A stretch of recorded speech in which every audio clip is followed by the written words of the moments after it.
ceramah selingan yang kena giliran pada malam yang ke-23, yaitu adik kita Rizky Maulid Ashari, dan siap-siap untuk besok pada malam yang ke-24, yaitu adik kita Afifah Afrah Amatullah. Dan kepada adik kita yang kena giliran kami persilakan.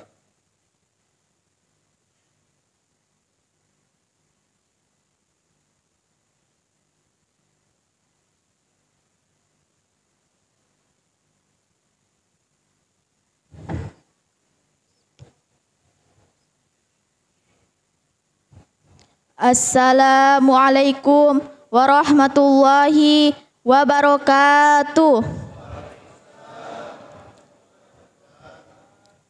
Alhamdulillahilladzi akhrajan nasi minaz zulumati ilan nur.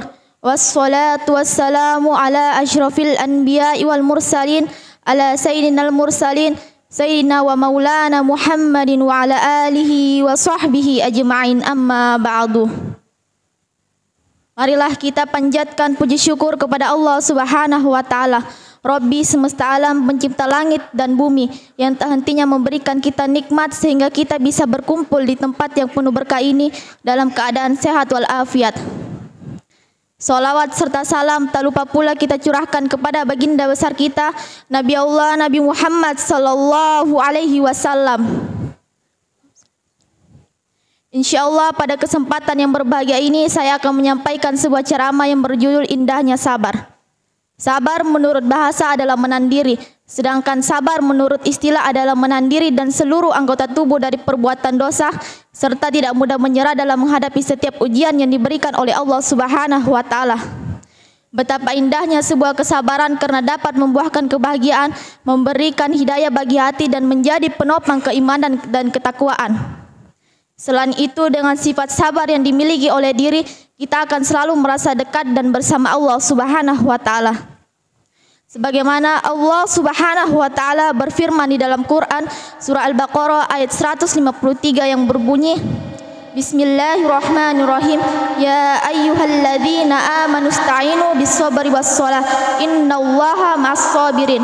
Wahai orang-orang yang beriman, jadikanlah sabar dan salat sebagai penolongmu. Sesungguhnya Allah beserta orang-orang yang sabar.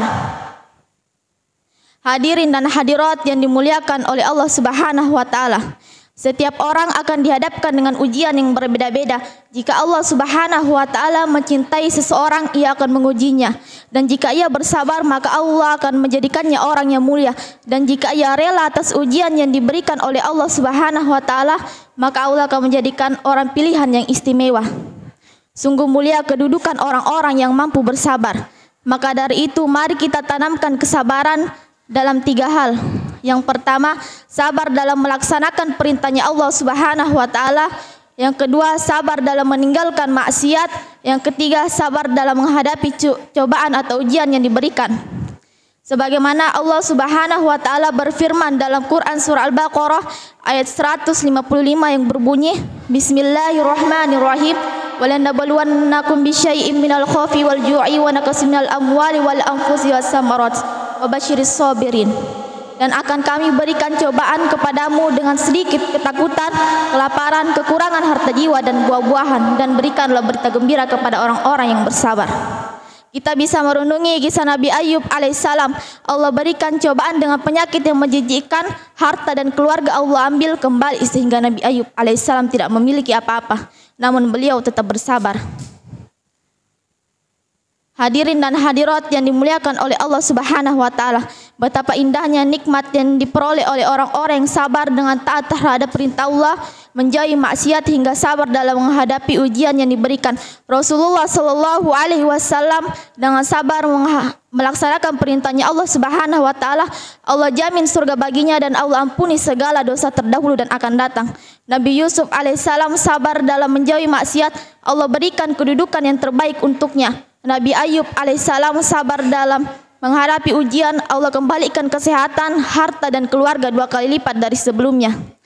Hadirin dan hadirat yang insya Allah dimuliakan oleh Allah Subhanahu wa ta'ala, Sebagai kesimpulannya, mari kita tanamkan kesabaran dalam diri kita. Semoga kita semua bisa menjalani hidup ini dengan penuh kesabaran dan selalu Allah dekatkan dengan kebaikan. Amin amin ya rabbal alamin.